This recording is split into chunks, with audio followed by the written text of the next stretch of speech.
Good morning students. चलिए आज की क्लास में हम लोग पास्ट परफेक्ट टेंस का अध्ययन करेंगे। किस टेंस का अध्ययन करेंगे? पास्ट परफेक्ट टेंस का हम लोग आज अध्ययन करेंगे। तो चलिए हम लोग इस क्लास को शुरू करने से पहले अर्थात इस टेंस को शुरू करने से पहले हम लोग इस टेंस के बारे में थोड़ा जान लेते हैं, फिर शुरू करते हैं। तो पास्ट परफेक्ट टेंस की हम लोग चर्चा कर रहे हैं। तो इस टेंस की सहायक क्रिया हैड होती है। क्या होती है? हैड। पास्ट परफेक्ट टेंस की हेल्पिंग वर्ब क्या होती है बच्चों? हैड होती है।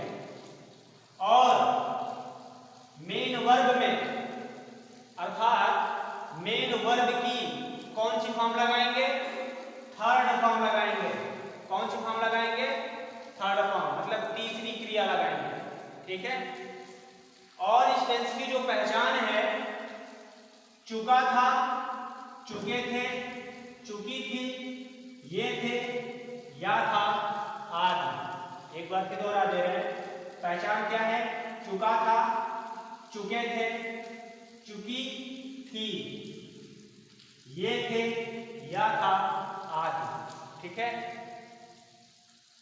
चलिए अब हम लोग इस टेंस को उदाहरण के माध्यम से समझेंगे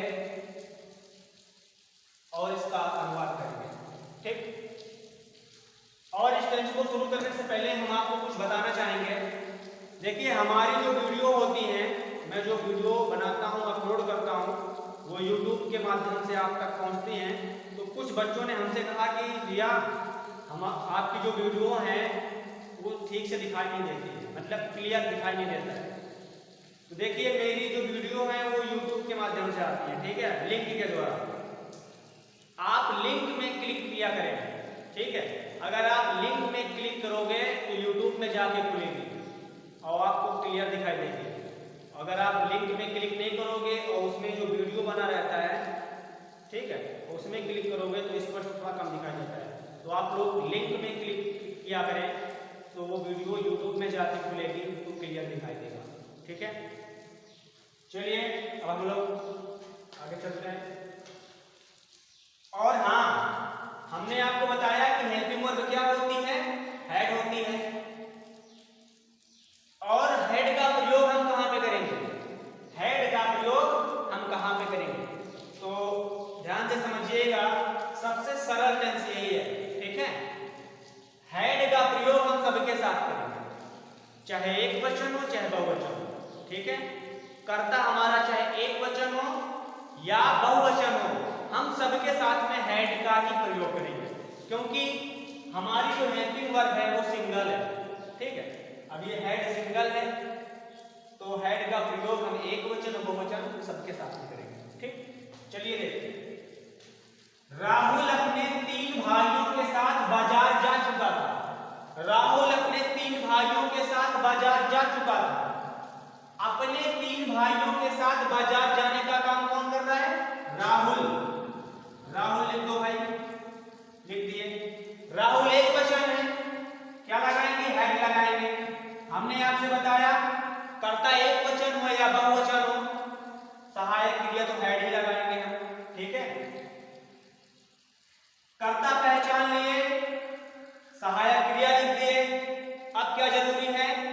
मेन वर्ब, मुख्य क्रिया। राहुल क्रिया कौन से कर रहा है? बाजार जा चुका था, मतलब जाने की क्रिया। तो जाना के माने होते हैं बच्चों? जाना। तो जाने की अंग्रेजी होती है गो। क्या होती है? गो। तो गो की थर्ड फॉर्म क्या होगी?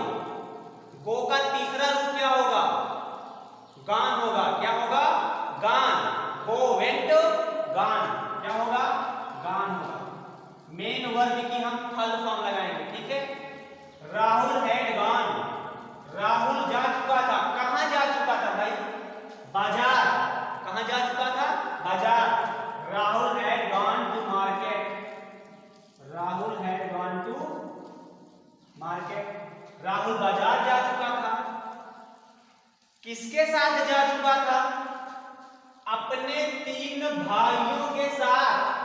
किसके साथ?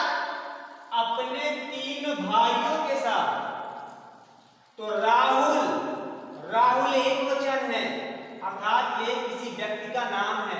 जब किसी व्यक्ति का नाम आ जाए और उसके लिए अपने की अंग्रेजी क्या होगी? हिज। क्या होगी? हिज। तो साथ इसमें आया है, अपने 3 भाइयों के साथ। तो साथ की अंग्रेजी क्या होती है? विथ। क्या होती है? With. With his 3, with his 3 brothers. ये हुआ। एक बार फिर मैं रिपीट कर रहा हूं। Rahul had gone to market with his 3 brother. Rahul अपने 3 भाइयों के साथ बाजार जा चुका था।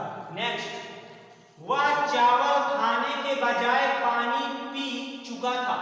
वह चावल खाने के बजाय पानी पी चुका था। बहुत अच्छा टेंस है, समझिएगा इसको कैसे करेंगे।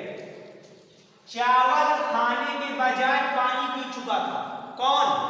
वह। वह की अंग्रेजी ही। ठीक है? ही क्यों लिखे?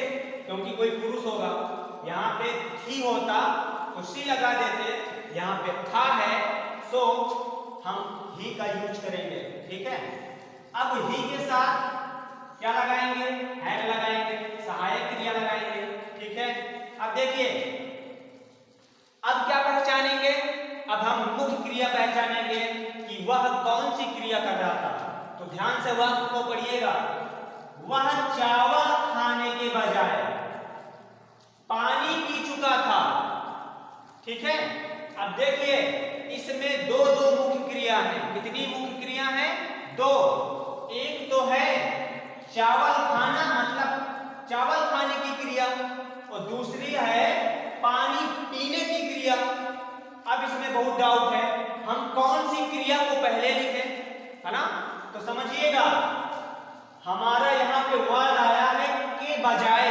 क्या आया है वर्ड? के बजाय। तो के बजाय के बाद जो क्रिया आ रही हो उसको हम पहले लिखेंगे। ठीक है? अर्थात जो अंतिम वाली क्रिया हो, जो लास्ट वाली क्रिया हो, उसको पहले लिखेंगे।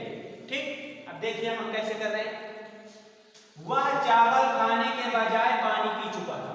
तो ही हैड, कौन सी क्रिया अंत में हो रही है? पीने की क्रिया। तो पीना काहे माने होता है बच्चों? ड्रिंक। काहे माने होता है? ड्रिंक। तो ड्रिंक का थर्ड फॉर्म क्या होगा? ड्रंक। क्या हो जाएगा? Drunk. He had drunk water. क्या पी चुका था? पानी। He had drunk water. He had drunk water. वह पानी पी चुका था। किसके बजाय? चावल खाने के बजाय। ही हैड ड्रंक वाटर, वह पानी पी चुका था। ये वाला तो बना दिए क्रिया कि वह पानी पी चुका था। ठीक है? इधर वाली क्रिया हो गई, ऑब्जेक्टिव हो गया इधर वाला कि पानी पी चुका था। तो अभी जो आपका वर्ड आया है के बजाय, तो के बजाय की इंग्लिश क्या होती है? Instead of. क्या होती है? Instead of. Instead of. Instead of मतलब होता है के बजाय। तो instead of eaten, instead of eaten the rice. अब समझिएगा इसको। वह चावल खाने के बजाय पानी पी चुका था। तो क्या हुआ? हमारा वाक्य क्या बना? He had drunk water. He had drunk water. वह पानी पी चुका था। Instead of के बजाय eating the rice, चावल खाने के बजाय। वह चावल खाने के बजाय पानी पी चुका था। देखिए, आप लोग थोड़ा समझने की कोशिश करें, हम कैसे बना रहे हैं। अगर के बजाय आ जाए, वह हिंदी पढ़ने के बजाय अंग्रेजी पढ़ चुका था। वह घर जाने के बजाय कानपुर जा चुका था। वह दिल्ली जाने के बजाय कलकत्ता जा चुका था। वह सोने के बजाय टहल चुका था।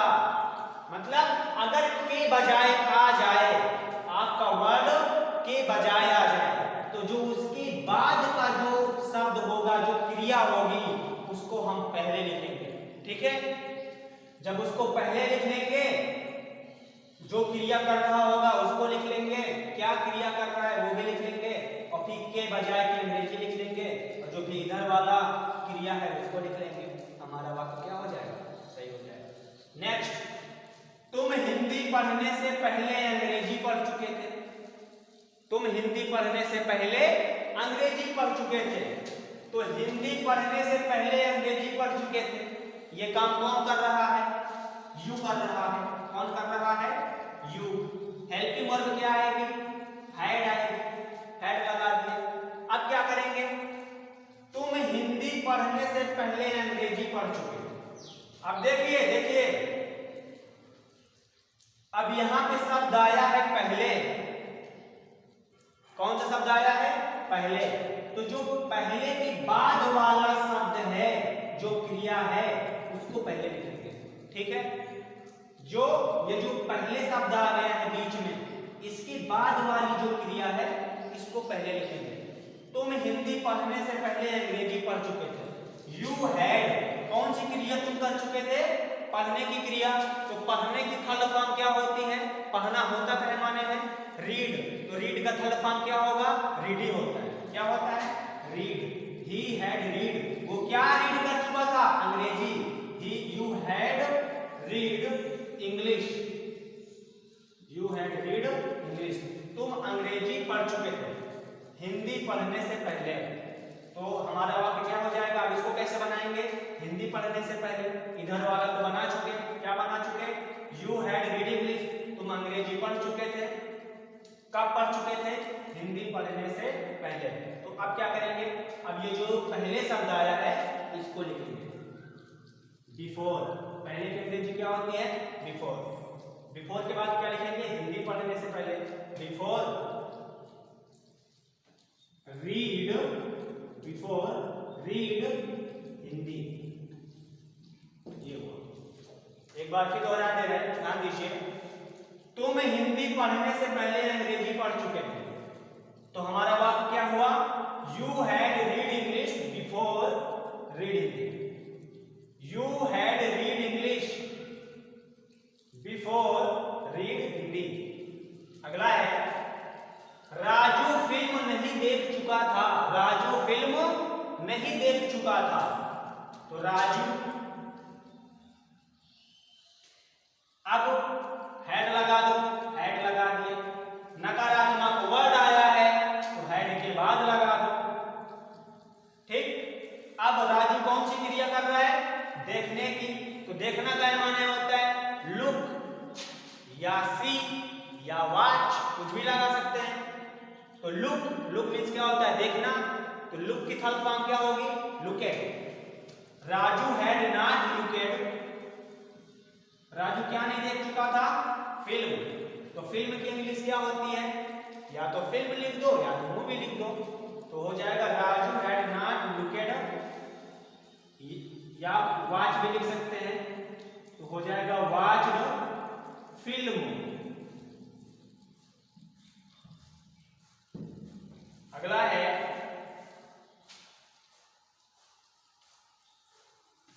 अगला है, क्या मयंक शाम को सो चुका था। क्या मयंक शाम को सो चुका था। तो शाम को सोने का काम कौन कर रहा है, मयंक। लिख लो भाई, मयंक। अब हमारा जो वाक्य है क्या से शुरू है, किसमें से शुरू है, क्या से। अर्थात इसकी जो शुरुआत है प्रश्नवाचक शब्द से शुरू है, क्या से। अगर कोई भी वाक्य प्रश्नवाचक शब्द से शुरू हो तो हेल्पिंग वर्ब पहले लिखते हैं। क्या करते हैं, हेल्पिंग वर्ब। तो हेल्पिंग वर्ब पहले लिख दो, हैड, हैड मयंक। अब देख लो इसमें कहीं नाट तो नहीं लगा है वाक्य में, नहीं तो नहीं लिखा है, नहीं लिखा है, कोई दिक्कत नहीं। अगर लिखा होता, अगर यहाँ पे नहीं लिखा होता कि क्या मयंक शाम को नहीं सो चुका है, तो ये जो नहीं वाला शब्द है मयंक के बाद लगा देते। नहीं है न लगाओ। अब ये बताओ, मयंक क्रिया कौन सी कर रहा है, तो सोना काय माने होता है? स्लीप। काय माने होता है? स्लीप माने होता है सोना। तो स्लीप की थर्ड फॉर्म क्या होगी? स्लेप्ट। क्या हो जाएगी? स्लेप्ट हो जाएगी। Had Mayank slept? क्या मयंक सो चुका था? कब सो चुका था? शाम को। तो शाम की अंग्रेजी क्या होगी? At evening. क्या होगी? At evening.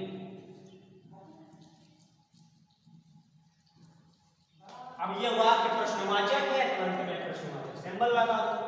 अगला है क्या तुम मुझे पहले देख चुके थे? क्या तुम मुझे पहले देख चुके थे? प्रश्नवाचक है। इसकी शुरुआत क्या से शुरू हुई है? ठीक है, तो हम सबसे पहले कर्ता ही पहचानेंगे। मुझे पहले देख चुके थे। कौन? तुम की अंग्रेजी यू। ठीक है, अब क्या पहले लिखा है तो क्या करेंगे? सहायक क्रिया पहले लगाएंगे। ठीक है, अब क्या करेंगे? क्रिया पहचानेंगे। नकारात्मक वर्ड नहीं है, नहीं तो यू के पहले नॉट लगा देते। ठीक है, अब क्रिया कौन सी हो रही है? देखने की क्रिया हो रही है। तो देखना क्या माने होता है? लुक या वॉच लिख दो, थर्ड फॉर्म लगाएंगे। Looked. Had you looked? Had you looked? क्या तुम देख चुके थे? किसको? मुझे। Had you looked me? Had you looked me before? क्या हो जाएगा? बिफोर। Question mark. इस वाक्य को एक बार फिर समझ लो। क्या तुम मुझे पहले देख चुके थे? तो क्या हुआ? हमारा वाक्य क्या बनाया हमने? Had you looked me? Had you looked me before? अब आपको ये डाउट आना चाहिए कि यहां पर तो हमने बिफोर बीच में लिखा, यहां भी पहले आया है, यहां भी पहले आया है। यहां जो पहले की अंग्रेजी थी हमने बीच में लिखा, और यहां जो पहले है इसकी अंग्रेजी हमने बाद में लिखा। तो एक काम करिए बच्चों, दोनों वाक्यों को ध्यान से पढ़िए। इसमें क्या है? तुम हिंदी पढ़ने से पहले अंग्रेजी पढ़ चुके थे। इस वाले वाक्य में दो दो क्रिया आ रही है। हिंदी पढ़ने की भी क्रिया आ रही है, अंग्रेजी पढ़ने की भी क्रिया आ रही है। दोनों क्रिया के बीच में लगा है पहले। बीच में है ना पहले, तो भाई पहले तो बीच में ही रहेगा। ये वाली क्रिया पहले लिख दी है, ये वाली क्रिया को सबसे पहले लिखे, और फिर ये जो पहले लिखा है इसकी अंग्रेजी लिखे, और फिर ये वाली जो क्रिया है इसको बाद में लिखे। क्लियर? अब इसमें आ जाइए। क्या तुम मुझे पहले देख चुके हो? सॉरी, देख चुके थे। अब ये बताओ, क्या तुम मुझे, अब इतने में कोई क्रिया दिखाई दे रही है आपको? क्या तुम मुझे, अब इसमें कोई क्रिया समझ में आ रही है? क्या तुम मुझे में कोई क्रिया समझ में नहीं आ रही है। क्रिया तो इधर ही समझ में आ रही है ना, देख चुके थे। तो ये क्रिया हम सबसे पहले लिखे। अब हैड क्यों पहले लिख दिए? भाई प्रश्नवाचक है। क्या शुरू है? क्या से हमारा वाक्य शुरू है, इसलिए हैड लगाया। तुम की अंग्रेजी लिखा। तुम कौन सी क्रिया कर रहा है? देखने की क्रिया कर रहा है। ये वाली क्रिया पहले लिखा, जैसे हमने इसमें पहले लिखा था, तो ये वाली क्रिया पहले लिखा। किसको देख रहा था? मुझे देख रहा था। कब देख रहा था? पहले देख रहा था। अब इधर वाली कोई क्रिया है ही नहीं है, तो बीच में हम बिफोर लगाएंगे ही नहीं, बिफोर बाद में ही जाएगा। क्लियर? बहुत अच्छा टेंस था, अच्छे से इसको समझिएगा और करिएगा। अपने मन से किया करें, बना बना के।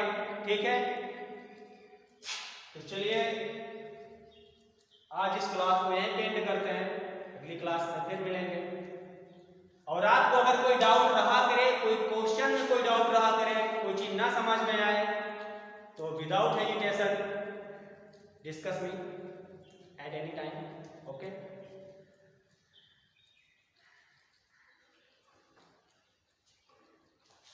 लिख सकते हैं। सर जी, सर